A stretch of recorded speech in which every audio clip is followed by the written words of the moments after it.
Yeah, MLB Data Warehouse. Where the spreadsheets glow and the takes get spicy. John, Tim, Doc, let's go. Welcome to the warehouse, stat stack to the ceilings. Exit below's flying, launch angles got a feeling. Tim in the corner with the prospect report. Reading fan graphs, blurbs like it's soft core sport. Junior and double A, Tim's losing. Week 6 waivers. Hello. John Allen back. How are you? I am good. Yourself? It's good. All right. Quite a crew. We've got Hunter has made a reappearance, wrote a DFS thing for me, and Excellent. Trevor and Tim and Doc and Owen and Jon and John and the secret guy that does the bullpen roundup, Rob in quotes. His actual name is actually Rob, but I put it in quotes in the article to keep it mysterious. I don't think just saying that the guy's name is Rob is going to lead to a doxing of him, but let's hope not. Yeah. If there's someone in America named, well, actually, I don't even know if he's in America, but someone out there is named Rob who likes baseball. That's him. So there you go. Good luck to Rob. Yeah. So waivers Friday. We're on schedule here. I got a positive comment on the podcast about how we don't spend time with fluff like other podcasts do. I've heard that a few times, which fluff is more fun, but I guess we'll just, we'll go right into it. You're definitely going to have to edit out the beginning of this one then. It's all right. 90 seconds is fine. They can deal with it. That's only like 4 hits of the 15-second button. There you go. Yeah. Shallow league pitcher targets. I threw on Logan Henderson. So yeah. Did you miss him or you don't like him? When I was putting this together on Wednesday night, Okay. Woodruff was not a thing Gotcha. in my mind. So, but yes, I'm glad you put him on there because this is definitely now a thing. I made a trade during one of our first-year player drafts this year in which I acquired Logan Henderson for picks in the middle of the draft, and then of course he didn't get better. Like I've been reading about his elbows it seems to be getting better, and then all of a sudden he wasn't, and now he's pitched all right in the minors. He's a very interesting guy. Good control, seems to get a lot of strikes, but again, I think he's one of those guys that it's a matter of how many pitches is he going to be actually throwing. The pitches he throws, and he throws really well, but it's just not a diverse set of pitches. Yeah, and he's a short guy, and he's got a 93-mile-an-hour fastball, which typically would be bad, but he makes it work. We've seen him have all kinds of success in the short amount of time the Brewers have let him play. They don't want him to play. They just they only bring him up when they absolutely have no other option, even though he pitches well every time. So yes, they'll be forced to do it now. It's not been announced, but come on, that's the logical thing to do. He threw 67 pitches. Logan Henderson did with the Charlotte Knights last April 26th. So that was about, if he's on schedule to start this weekend. I know Woodruff just went out yesterday, so his spot won't come up, but typically you'll see them keep guys on schedule, just push every guy one day backward rather than let Henderson sit there for like 9-10 days out of sync. Good point about, we kind of thought he'd be in the rotation at the beginning of the year, but then the elbow thing, and that was pretty scary because he finished last year with an elbow thing and then he came back up. Yeah, that definitely made me nervous. I will have to see, again, like you said, with the Brewers, they don't seem to love keeping Henderson in the majors, and I'm not really sure what the thing is holding it back. Like you said, he pitches well every time he's there. The only other guy I can think of that the Brewers might be interested in would be Robert Gasser. But again, he's another guy that probably could have made the rotation in the beginning of the year, and he didn't. So he's been down in the minors for all season. I've been seeing Aaron Ashby's numbers, and I guess it's not going to happen, but I saw him pitch against the Pirates, and that dude is really freaking good, but maybe he's just better. One time. He is not a guy you want to have go around more than one time. So that makes sense, but he is a stud out of the bullpen, like lefty, high velo, just like disgusting looking. One of the best relievers in the league so far this year.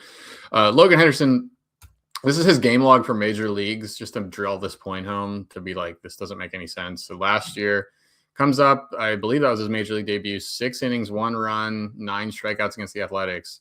And then everybody was picking him up. Yeah, they're like, thanks, see you later. 2 weeks later, that's more like 3 weeks, 3+ weeks later, he comes back up. I think it was another doubleheader maybe, or a spot start or something. Okay, Henderson, are you busy today? And he's like, no, I'm chilling. And comes up 5 innings, 2 runs, 7 strikeouts, 1 walk against Cleveland. And they said, okay, like that works, and we'll keep you around for 2 more. 5 innings, 5 shutout innings, then 5 innings, 1 run, and then he was gone till August 3rd, back to the minors. So it comes back in August. Finally gets it back, and then he gets hurt in his second half. So will he be here to stay? Hard to say for sure. This isn't a recommendation necessarily to dump all your fab Peyton Tolley style. That worked out real well for me last week, but holding on there. It might be a short term for sure. Like, I've got Spencer Arrighetti in my home league. I will probably take Arrighetti's start tomorrow and then swap out Henderson until, stupid ass Clint hears this and goes and beats me to it, which will happen. Clint. You know about the stupid ass Clint bit? No, but I can pretend like I do. Okay. So I don't like to be vulgar, but for like years ago, I would just he's a friend of mine, obviously. So I called him stupid ass Clint just as a joke. And I said it in the Daily Notes one time. I just kept doing it. And a lot of people that have been reading for a long time, like I get notes on Twitter about it. It's really fun. So anyway, it's a joke for a small amount of people, but now you all know.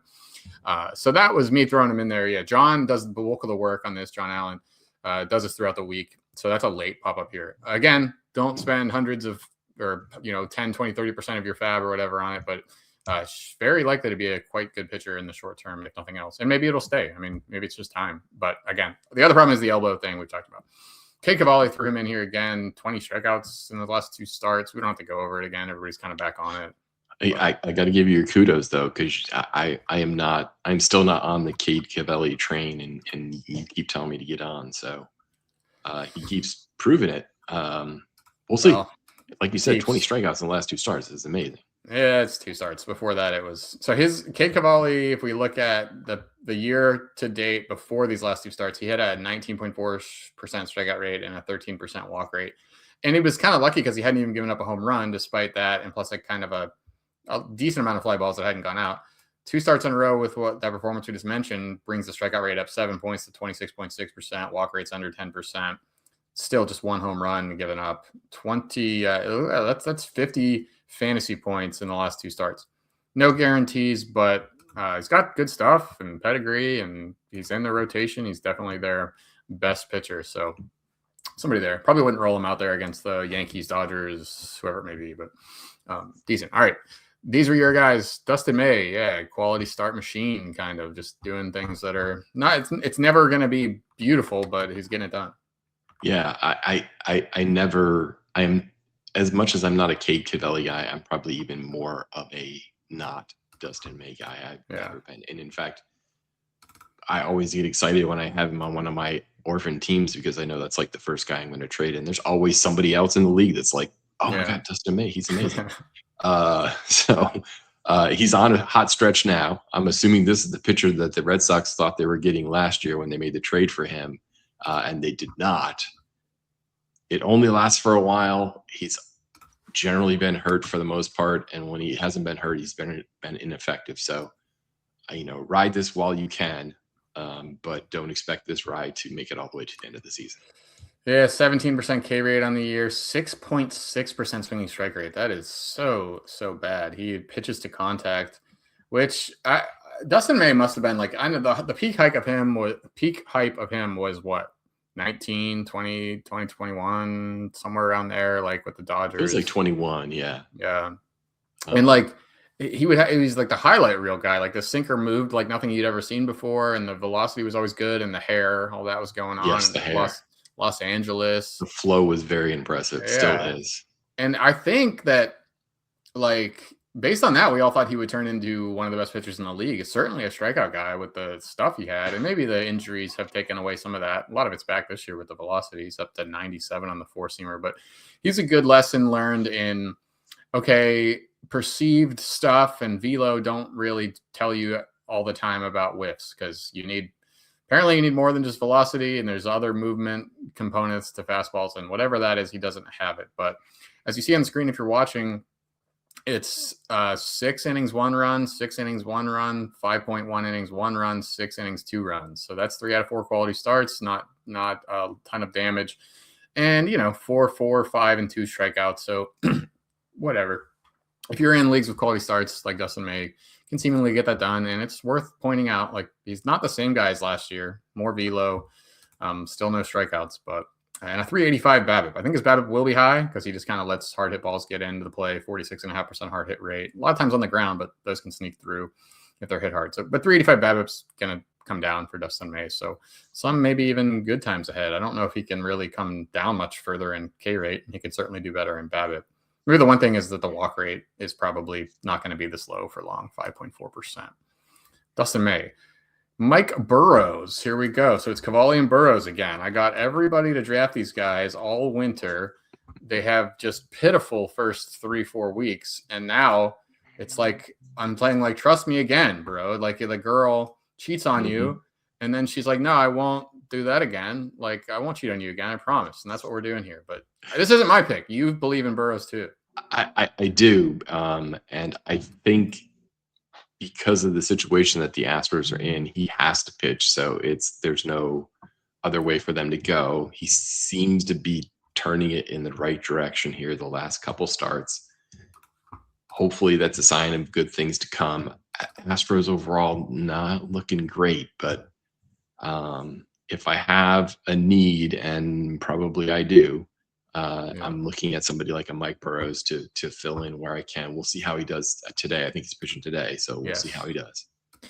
It is so funny because obviously my league, the stats are on the board. I got to show one more thing. Just give me a second to get the screenshot. I can't even fit this screenshot in this. Hold on. It's it's coming. Here is the Mike Burrows transaction log in my home league. You can't even see it. So at the bottom there, it says, which you can't see because this thing is super long. It's like a CVS receipt. Drafted by Pish, our boy Pish. He jumped the gun on him, took him at pick 246, which I thought was crazy. I didn't even think he was really needing. It's a 10-team league. Like, it's pretty shallow. So I didn't think he needed to be drafted, but he believed me. And all of these other lines are Mike Burrows dropped, Mike Burrows added, dropped added, dropped added, dropped added, dropped added, dropped added, dropped added, dropped added. Last one being this morning, Clint, formerly alluded to Clint. Yes. Picks him up again. He's going to take a look. So it's the ad drop guy. It's great. Yeah, he's definitely in the streaming flow of things when it comes to starting pitchers. So an okay matchup today. Not a great matchup, but we'll see. Yeah, the good news is a 23% K rate for Burrows. That's above average. 8.4% walk rate. That's probably at the league average now. 13.3% swinging strike rate is a point above the league average. A 378 BABIP, that's very high. He definitely feels unlucky at this point. Yeah, definitely unlucky. 26% fly ball rate's a little bit high, but nothing's out of control. I think he's just a little bit too predictable, and his fastballs are bad, and he hasn't been able to set up the changeup. But better times ahead, I agree with that. Jansen Junk, I couldn't even throw a note on here because I don't know what you're doing. Yeah, I'm not sure what I'm doing on this one either, but he seems to be coming back into play. The Marlins, we keep sitting here waiting for Robbie Snelling to come up, and Jansen Junk keeps holding the door shut. He's pitching effectively. So if you're in a points league, I think he's an interesting arm to add in terms of getting you the innings and getting you the points that you're looking for. Never going to be fantastic, but his numbers probably match up pretty solidly with Dustin May. So you're getting a pretty similar pitcher there. Yeah, 3.00 ERA, a K rate under 16%. But just 2 home runs allowed. And I think if we pull up this let's look at the stats here. He must have some kind of ground ball way about him. I'm sure it does. 50.5%. Only 2 home runs. Hard hit rates under 40%, 9% home run to fly ball rate. That's a little bit lucky, but could be just something about the pitch mix and stuff. So definitely been better than I even thought 10 seconds ago. 2 straight outings of shutout ball, 11 innings, 4 hits, 6 strikeouts, 2 walks. So he's definitely a different guy than he was a few years ago, I think, with the Angels when it just wasn't going well at all. But he definitely has changed since he's been with the Marlins, and that performance he just turned in against the Dodgers kind of made me stop and think, maybe he's going to be okay for the rest of the season. Or maybe not. Maybe not. Or not. But I would say he was probably on the fringe of shallow deep league, but he gets in there. Eric Sabrowski, is this just a holds guy, or are we? Yes, he is definitely a holds guy, but he is a holds guy that's piling them up. Now, the one thing that I always enjoy about the Guardians is that they pretty much set this is their 7th, 8th, and 9th inning guys, and they are always the 7th, 8th, and 9th inning guys. He came in the Sabrowski special, which used to be a loogie. He came in 2 outs in the 8th with Gavin Williams pitching the other night, pitching really well. Came in, got his lefty, got the 1 out, strikeout, and the hold.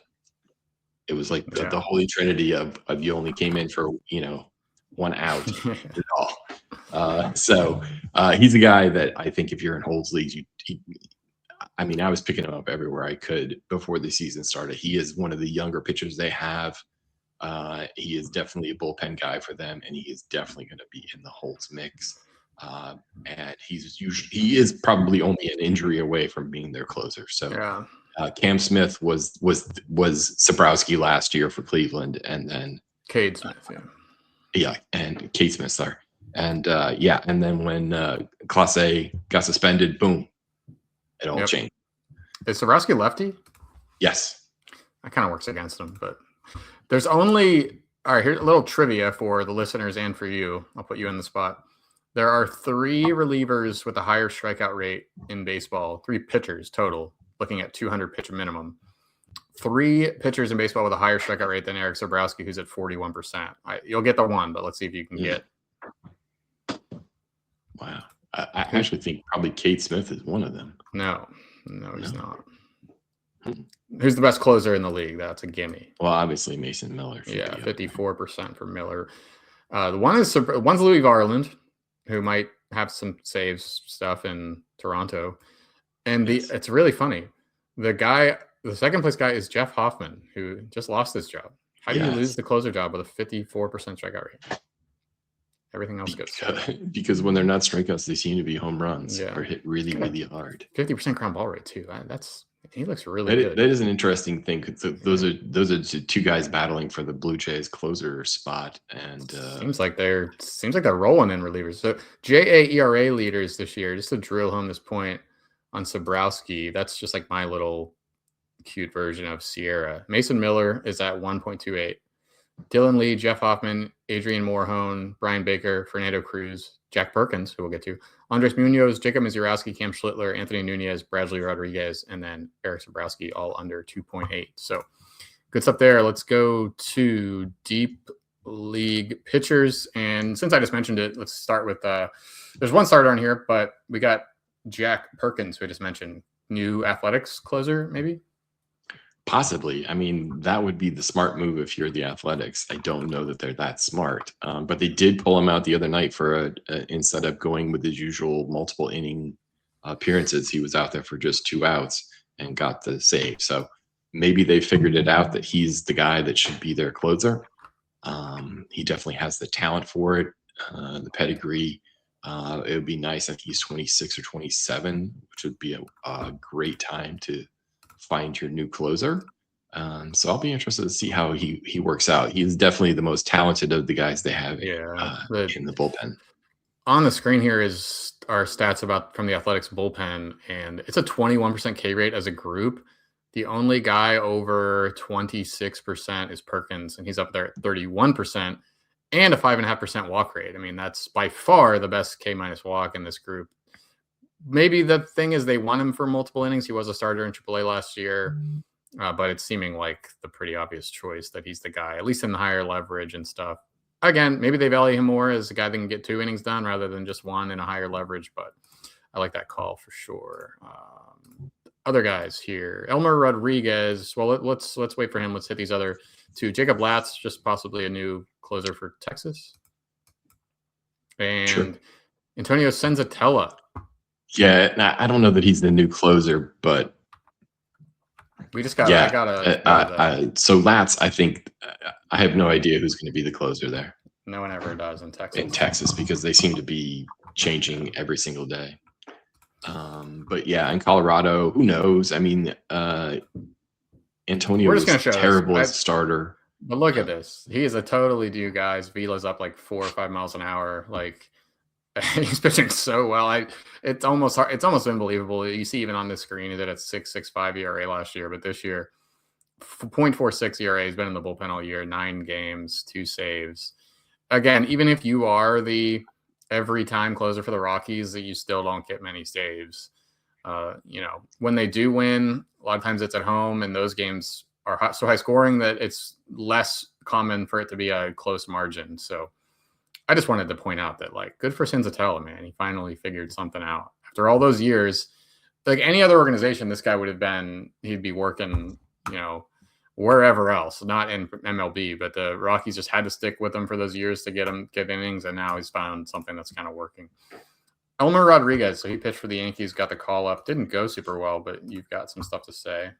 Yeah, I think he's going to be an interesting person to hang around. I don't think he's going to stay up with the big team. Obviously, Garrett Cole pitched well on a rehab assignment and should be up anytime soon.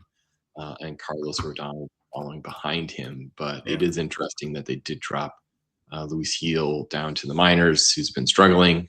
Elmer is a guy that they brought over in a trade from the Red Sox, looked really good last year, jumped from A to AAA, and has been pretty solid in AAA this season.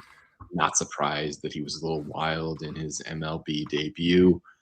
So I think they'll give him another try maybe later in the season. I think he's a guy that you might want to stash away, especially in the Dynasty leagues.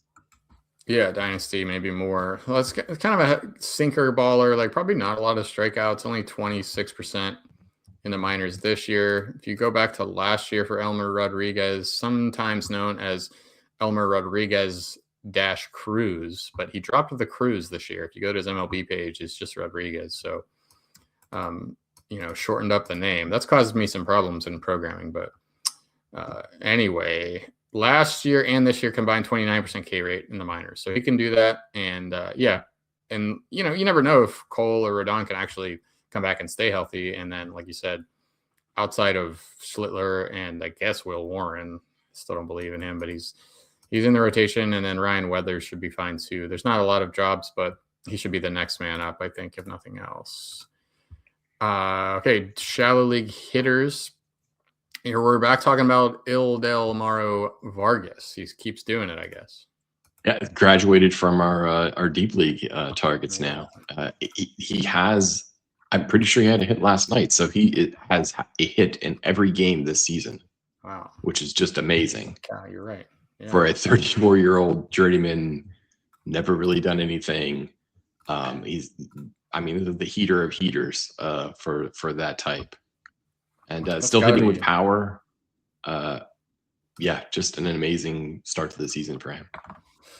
He's not quite the it depends on where you put the plate appearance cutoff, but he is hitting 384, which would be the highest average in the league, if not for Carlos Cortez, who is hitting 391. He's on the list. That was a nice providential stat drop there, right to the next guy. I didn't plan that. Yeah. But Cortez hitting 391, 4 bombs, no steals, no attempts, but he's got to be knocking down the door to be a starter.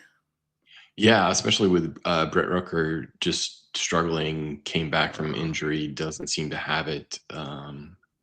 Soderstrom has been dinged up, so that's getting him more playing time. Cortez seems to be the guy that's going to take advantage of that playing time, especially if the other outfielders are going to give it to him. I think he might have more barrels than strikeouts. I don't have the raw number. I could get it, but he's got a 9% K rate and a 14.5% barrel rate. That's probably not quite right. K rate is based on plate appearances and barrel rate is based on balls in play, but he's got more walks and strikeouts and a 14.5% barrel rate. Like we said, 83% contact rate is great. 354 XBA is great. 436 expected WOBA is great. He's almost always been in there against righties, so maybe that's how they'll do it. Maybe a platoon, yes. But I mean, he's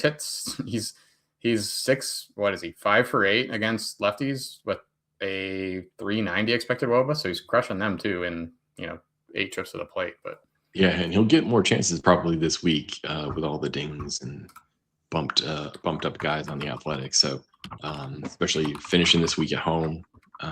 Could be a guy who has a nice weekend, kind of takes it on from there.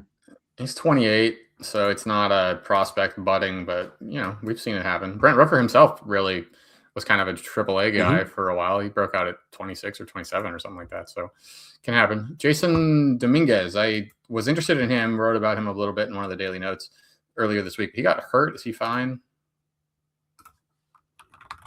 You still there? Is Dominguez okay health-wise? Yes, I'm here. Okay. He seems to be dinged up already, which is not a good sign. I just don't. It would be nice. He has the skills to be a guy who could be a starter if the Yankees don't want to give him a chance. Combo that with the injuries that seem to creep up on him. In a shallow league, I don't dropping a lot of people to get to him, but it has the upside if he can get back healthy again. Okay. Yeah, home runs and steals, just need to improve in plate discipline, business like that. Maybe a little connection issue with John. I could hear you, but you're frozen, but we'll keep trying. Not a good week for internet connections, apparently. Yeah, a little bit. Might be okay now. Brooks Lee's back, 5 homers. Okay. I guess he's hit two more since we talked last. Maybe one more since we talked last, but I don't know. We talked about him last night in Doc's Dynasty Hour. Nobody really believes in it, but he's playing every day, multiple position eligibility, 5 homers, 2 steals, hit 242. Anything new on Brooks Lee, or kind of the same story as last week?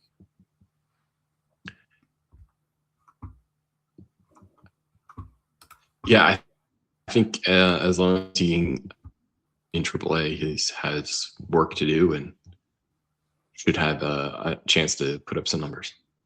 Okay. Maybe you could drop off and come back, and maybe that will help. We got some lag, I think. I'll go through Travis Bazzana. He's the big former first-round pick from the Guardians, first overall pick from the Guardians. He got the call up. So far, 0 for 8. That's not true. I think he's 0 for 6 with 2 walks. Didn't strike out yet.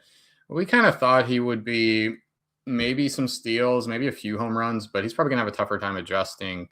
Probably going to hit a lot of ground balls and not hit a ton of power. Like, it's probably not going to happen for him this year with Bazzana, but obviously a talented guy to go number 1 overall.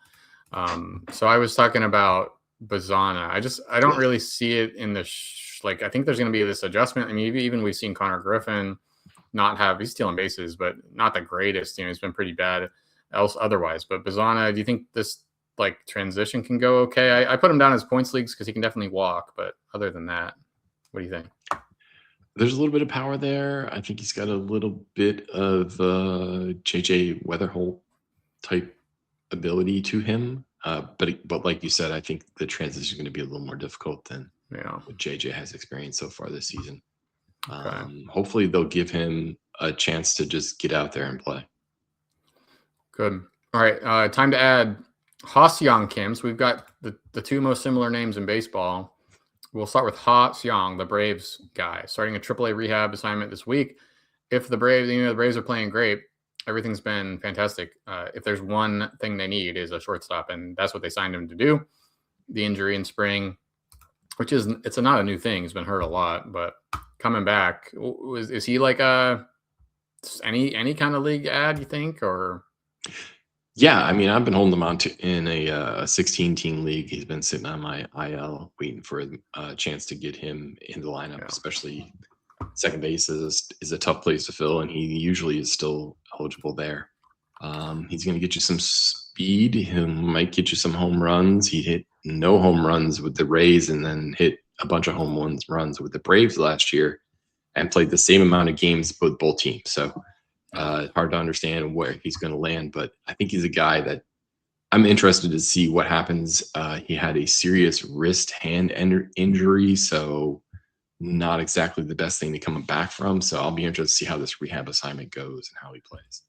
Yeah, the Braves lead the league in run scoring, so it's a good environment for that. And he probably start in the bottom third, probably just fill in for Dubon in 7th or 8th or 9th. But if he can get on base like he usually does, get up to the top of the lineup, it's a really great place for him. So good ad now to get out ahead of it.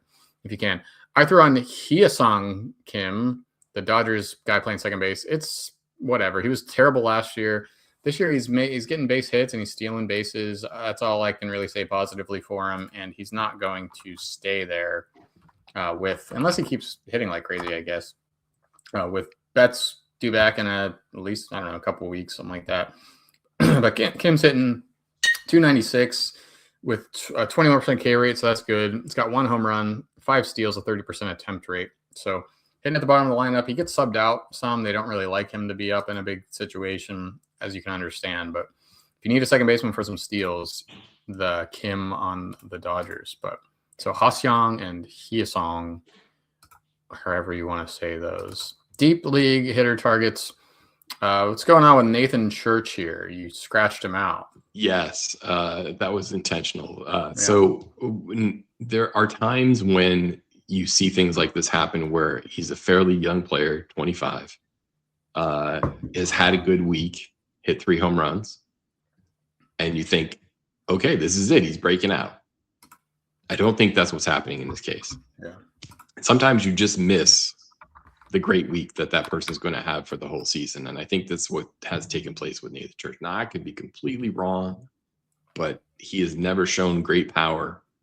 Like I put in here, MLB Pipeline gave him a 40 power grade, which I think was being generous because I think he got 35 at Fangraphs. So this is not a guy who is going to get you great power, even though he's showing great power at the moment. He's also a guy that all of a sudden is striking out an awful lot.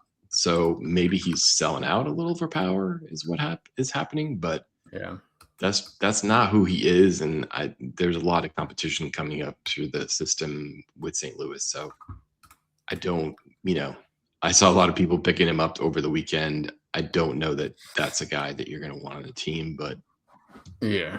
Nathan Church F scores, Tim's F scores with my programming. That's how we judge prospects here at MLB Data Warehouse, John. We can't be talking about the competition here. A 98 F power, and this is minor leagues, so this wouldn't be expected in the majors. These would typically get worse, but discipline is good, 118, speed, some speed, 105, hit tool, 105, but that power, 98. So that's what you've gotten from him, power, but again, like, good point. That's not what was expected coming up, and you shouldn't believe small samples, especially if you didn't have that inclination at the beginning. Nathaniel Lowe, the Lows and Lows have all departed Tampa Bay, and they've dispersed all over the country. Brandon in Pittsburgh and Nathaniel in Cincinnati and Josh over there in Los Angeles. So, he's smoking the ball, and he's probably going to homer tonight against Mitch Keller. If you want to get a prop bet in on that, and that's a call for me. But talk about Nathaniel Lowe. Yeah, he's getting to his power. That was always the thing that you never thought you would get more than 20 home run power from him.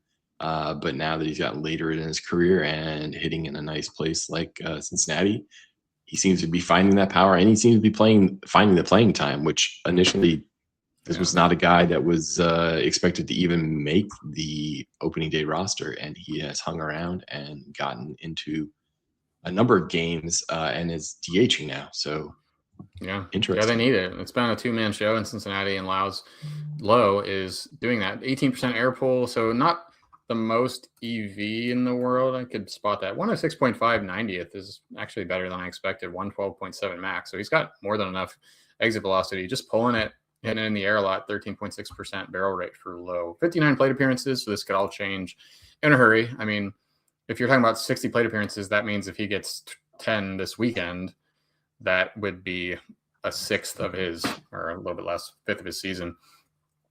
So could change, but good start for Lowe. Good power, good place to hit home runs in, obviously. So good deep league ad there. Adrian Del Castillo, one of the minor league showouts of the last few years. This guy just tore apart the Pacific Coast League. I believe Arizona's AAA park is like one of the best to hit in. So minor league numbers might have been inflated by that, and it hasn't been looked good in the majors, but you've got him here, and the talent seems to be there.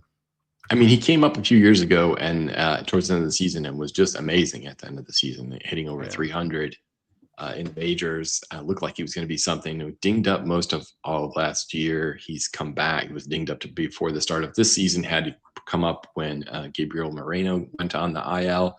He just came back today, but I do see that Adrian is hitting cleanup today, even with Moreno back. So feels like they have enough injuries there in Arizona that he's going to continue to find time at DH. But, if you get a guy who can fill your catcher position and he's at DH, that's always something I'm interested in. And he has some power and has hit for an average at times in the past. Yeah. I mean, he could definitely get this together and let the power play up. He's been, you could say, a bit lucky. The red WOBA line is hovering above the green expected line, and they're both kind of on the downslope. But we're talking about deep league guys, catcher eligible, so that can help you in deep leagues. Jose Fernandez, another Diamondback. Yes, was the guy we were talking about a long time ago. Yeah. And still finding playing time, hitting for decent power, not overwhelming power, but again, these are deep league hitters. Yeah. I'm sure people who picked him up a while ago probably still have him because he keeps performing. So it's an interesting situation there. Like I said, there's lots of playing time opportunities in Arizona. So he wasn't even in Tim's top 20 Diamondbacks prospects. So either that's bad news or Tim is bad at his job. I don't know. One of maybe both, but probably bad news. Nobody really. I don't think he was in anybody's top 20. Yeah. So. But that's how it goes. You get all this prospect stuff ready for the season, and then the first dude up to hit a home run out of the minors is someone that nobody expected. So 3 more I threw on here. They're not necessarily good. Well, I don't know. Nolan Gorman, Kyle Karros, and Drew Gilbert I put down just because they have played, unless my script went wrong. I have this thing that populates the last 2 weeks of stuff, and from what it said, those guys have played every game for their team in the last 2 weeks. So sometimes you just need the playing time. Nolan Gorman definitely has some power. I think he's got a handful of home runs so far. Let me pull that up. Nolan Gorman hitting 223, classic Gorman. 4 home runs. So if you're missing a finger, that's a handful. 28% K rate. Barrel rate isn't what it used to be, but he can hit some home runs. He's playing a lot. Kyle Karros has actually been one of the Rockies' better hitters for expected stats. He's got a 348 expected WOBA. Another guy that hasn't been in the lineup every single day, and the results haven't been there. He's hitting only 207, but his expected is 260. So he's been a little bit better. Eric Karros' son there, so if that matters to you. And only 9% owned. Good for Coors Series. He might be someone more targeted against lefties or something like that. We'll see. But just in case he's been playing, although I just said he's played every day for the last 2 weeks, so he must be in there against righties too. And then Drew Gilbert, he was never a super thrilling prospect for the Giants, but he's played a lot too, hitting 279, 21.7% K rate for Gilbert. A little bit lucky, 230 expected batting average, 267. I don't know. Do you know anything about Drew Gilbert from your minor league prospecting days? Yes. First round pick of the Astros got traded to the Mets in a big deal that the Astros and Mets made and then ended up in San Francisco. He is a guy who played at Tennessee and played for the guy who is the manager of the Giants right now in college. So I think he'll get a pretty good run there because of his relationship with his manager. And I think his manager loves him from his Tennessee days because let's just say Drew doesn't shy away from the spotlight. Yeah. Gilbert, minor league F scores here, 98 hit tool, 112 power, something there, 108 discipline. You like to see that. Not a lot of speed, but a 104 grade overall. I'm not going to put this on the screen, but just Kyle Karros, since we talked about a minor league F scores on him, 104 hit tool, 101 power, 95 speed, 100 discipline. So a 101 grade overall. Not great at anything, not horrible at anything, unless you really want to discount the speed, which might be fair, but he can do a little bit of that. Anything else, John? I think we're good. Let's get it this weekend. Good. Let's do it. Thanks to John for all the work. Thanks for listening. And this will be out via article format as well. If you just want to, if you forget a guy we talked about, then the list will be on this article. So MLBDataWarehouse.com for that. And that's it. Have a good weekend. Happy fabbing. That's not a good way to put it out. That's it. We'll get out of here. Thank you. See you later. Talk to you. Big Data Warehouse. Yeah, we bring the spree. Prospects, DFS, betting strategy. John's grumpy, Tim scouting like a man possessed. Doc drafting comeback stories better than the rest. But the tools are elite and the content's free. And your fantasy trophy gonna look prestigious. ML.